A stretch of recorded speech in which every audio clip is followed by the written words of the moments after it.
thelandofisrael.com and Israel National TV present Ari Abramowitz and Jeremy Gimpel.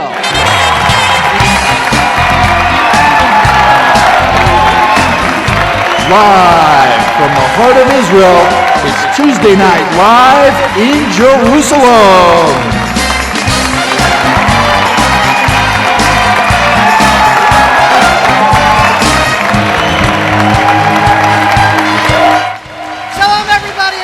Tuesday Night Live in Jerusalem. I'm Jeremy Gimpel, and this here is Ari Abramowitz. Just about every show, if not every show, Ari and I call upon all the Jewish people around the world to make Aliyah, move to Israel, and leave the exile. Tonight, though, we're going to do the same thing. But we're going to take Aliyah from a totally different perspective. It's going to be the ingathering of the exiles in its most extreme form. The ingathering of the lost tribes of Israel. Now, just to give us a little background, for those of us that, just a kind of refresher course in Jewish history. After King David and King Solomon reigned, the nation of Israel was divided into two kingdoms, the northern kingdom of Israel and the southern kingdom of Judah. All of us that are called Jews today are named after the kingdom of Judah. Well, 2,700 years ago, almost to the day, the Assyrian Empire decimated the kingdom of Israel and exiled the northern tribes. Prophets like Elijah, Amos, and Hosea tried their best to call the nation of Israel back to God to save them from destruction. Tragically, they failed. But after the exile, the latter prophets of the Bible promised, Isaiah, Ezekiel, Jeremiah, all of them promised that every single one of the tribes, no matter how lost they might be, all of them will one day somehow miraculously return. Today, living in the land of Israel, we're able to see the first sprouts of those promises coming to pass. But the question is, why did this happen? Why were the Jews exiled across the world? We know that the second temple was destroyed because of baseless hatred. The call of almost every prophet in the Bible is one of social justice, of equality, of loving your fellow Jew. Today, we have the chance to rectify the sins of our forefathers. And with this ingathering and diversity of the Jewish people returning home, we can finally love each and every Jew for who they are. Even though they look different, they speak different, they act different, we have a chance to pierce through the matrix, see them for who they really are, and reveal the divine spark within each and every one of their souls. And with every Jewish soul returns to the land of Israel, and every spark is ignited once again, a new Jewish fire will go out from Zion and light up the entire world. Now, I told you this story 100 times. When I first came to Israel, I felt that fire. I felt that light. My first 5 months here in Israel, I was in an Ethiopian absorption program. Now, I wasn't a volunteer and I wasn't a counselor. I was actually an Ethiopian. Now, it's a crazy story how it all came to be, but who am I to question the orchestrator up above? And I found myself here with 40 Ethiopians and just this guy. And I'll tell you, I'll admit that at the beginning, I felt often like the white sheep. But it didn't take long before I realized that I was among family, that I was among brothers. I mean, I went with them to their family smachot, to their celebrations, to weddings and bar mitzvahs, and I saw dance moves and body motions that until then I was sure no Jew anywhere in the world could ever pull off. But I'll tell you, the reason we were really all there together was to prepare for our army service, which we were all excited about. And while I was able to hold my own when it came to certain exercises, I tried not to be too demoralized when it came to the running. Because inevitably, within the first 3 minutes, I would be heavily panting and running and look up and see 5 black specks on the horizon disappearing and then just lose consciousness. And really, they were always, very compassionate and loving. They gave me water. They revived me each time. But what I think made them so particularly grateful and happy to be here in Israel is that they recognize that Israel is the only country in the history of the world to bring in blacks not to be slaves, but to be brothers. And that's exactly what they are. They're brothers, and it's not only them.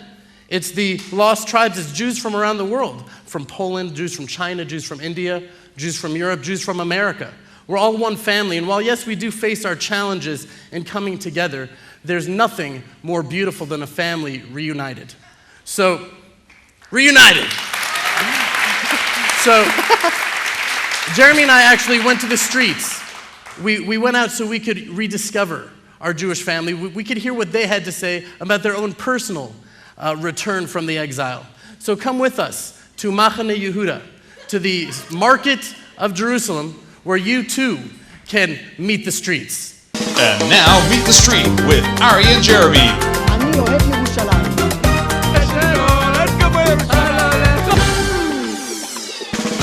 What would you say about the diversity of the Jewish people? Why did Hashem have it that there would be Jews that look different, that act different, that say different, that speak different? Why is that important? Because we're a model of the whole of mankind. 12 tribes in Israel. Today you have different Jews from all over the world, different places and stuff like that. It's a model. It's a representation of redemption in the future age. Malkut Mashiach. It says the house of prayer for all nations, Beit HaMikdash, okay? So, you're going to have people from all over the world, Chinese people, black people, Indian people, all kinds. But the whole genesis of that is inside of Am Yisrael. So inside of Am Yisrael, you have all kinds of Jews. We all have a fiber that runs between all of us, whether we come from Long Island, or whether we come from Israel, whether we come from Yemen, whether we come from Iraq. We all hold a fiber amongst us that when a Jew is going to be in a problem, we'll all come to his rescue. I think God scattered us across the world so we can work on the unity of the Jewish people and to love each other for who we are, no matter how different we are. And it's really good that there's all kinds of different sizes and shapes and colors. What kind of fruits do you have? You have oranges, you have apples, you have... and what kind of orange you have? Is there one type of orange? Every single person has their own tachlit in this world, which means they have own goals in this world to keep.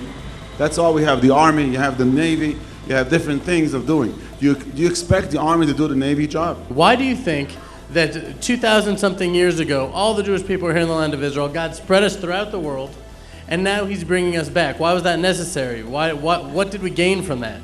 Got to spread the light of Torah to the rest of the world. Otherwise, the Romans, the Greeks, the Europeans would still be slave states and idol worshippers. And it's inspiring to walk around here and to look around and really to see the vastness of what it means to be Jewish. And it's not just about who these people are and how they look racially. It's really how they express their Judaism, and the fact that I can go to a Yemenite shul on one night and I can go to a Kurdish shul in the Shabbat morning, and then I can go to the Breslov shul that afternoon for Shabbos Mincha.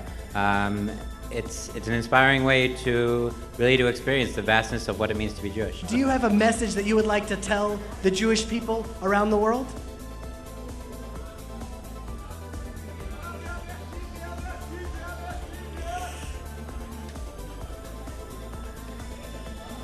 Come to Israel quickly. The whole world is a hell. The only place to say life is here, only here.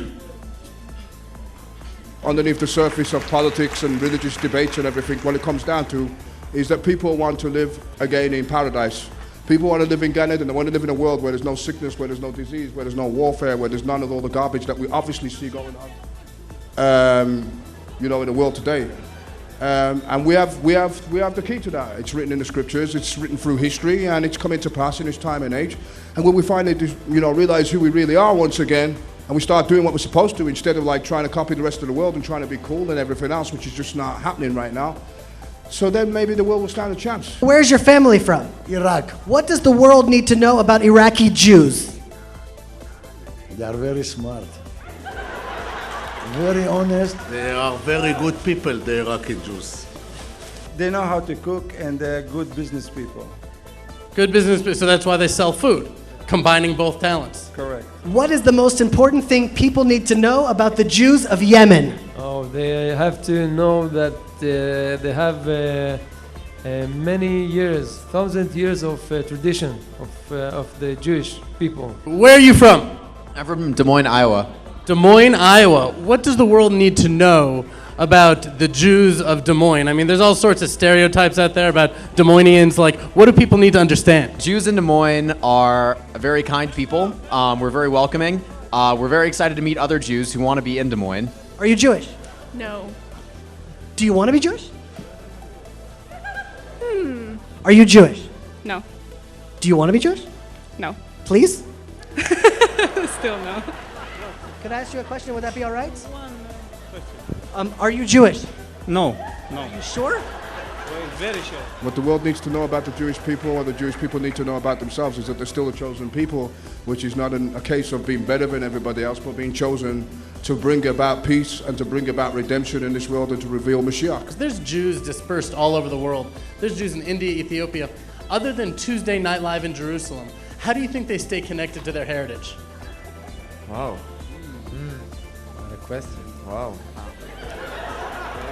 Where are you from? I'm from England, but I've lived here a lot of years. Where are your family from? My family, my father from Romania, and my mom from Teman. Hashem can do everything. This is unbelievable. My mom from Teman and my father from Romania, and all this the God do. Where are you from? Lakewood, New Jersey. Lakewood, New Jersey. Where do you live? Lakewood, New Jersey. Where are your roots? If you say Lakewood, New Jersey, Where is your family from? From Morocco. From Morocco? Where are you from? Ethiopia. What is the most important thing that Jews around the world need to know about Ethiopian Jews? They are special. Where are you from? I'm from Russia. Are you Jewish? Yeah, of course. From my youngest age, I learned that Israel is our country. It's very romantic, but you can drop the accent. Really, why do you love Israel? What? Isn't there also that musical instrument that's called the Morocco? Where are you guys coming from? Nepal, the Ganges, where is it? Alaska? You're coming here from Alaska. Ken. Where do you feel like you've inherited some of your cultural associations from? Most honestly, just Western culture. Because that's all I've known growing up. I didn't have much of a Jewish background. The earring things I haven't seen in Western culture. That's more of sort of Hutu tribal thing. No? Out in California, I probably see at least 10 of them an hour. Do you think that your father's parents' parents, your great-great-grandparents, ever thought that their great-great-grandson would be in Jerusalem, owning a store in the heart of the city, listening to Michael Jackson on a Thursday afternoon? What is the problem with that? Ask you a question. I need to know how you feel about the ingathering of the exiles. Please, please.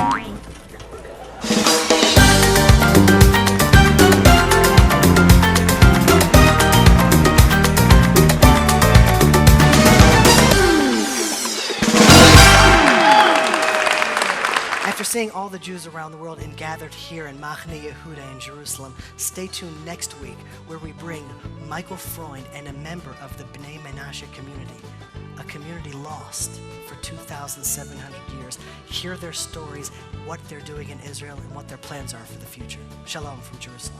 Riding on the city of New Orleans, Illinois Central Monday morning rail.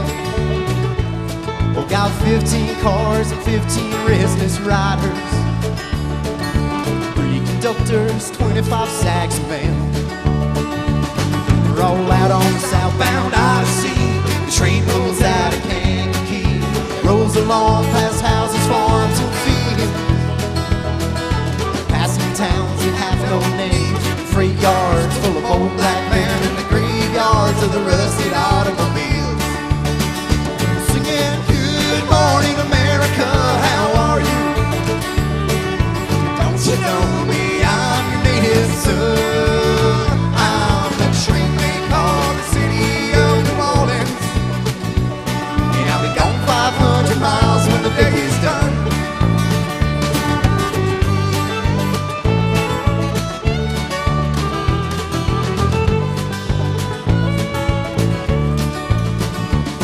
Dealing card games with the old man in the club car. Penny a point, ain't no one keeping score. Won't you pass the paper bag that holds the bottle? You can feel the wheels rumbling beneath the floor. And the sons of home-man porters and the sons of engineers ride their father's magic carpets made of steel. Mothers with their babies asleep, rocking to the gentle beat, and the rhythm of the riz is all they dream.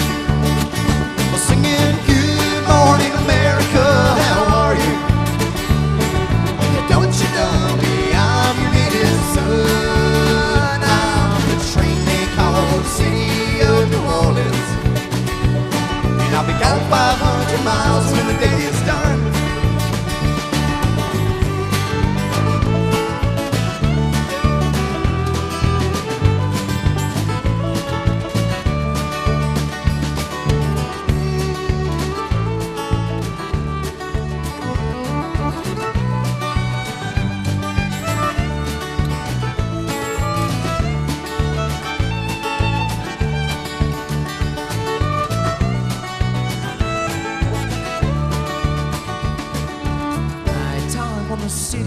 Of New Orleans, we're changing cars in Memphis, Tennessee.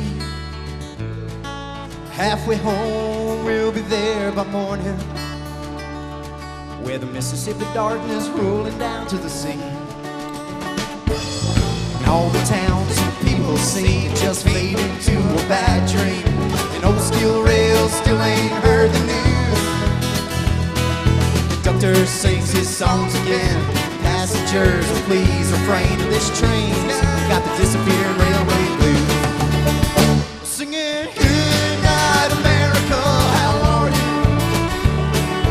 Don't you know me? I'm your native son. I'm the train name on the city of New Orleans, and I'll be gone 500 miles when the day is done. Singing, good night, America, how are you? Don't you know me?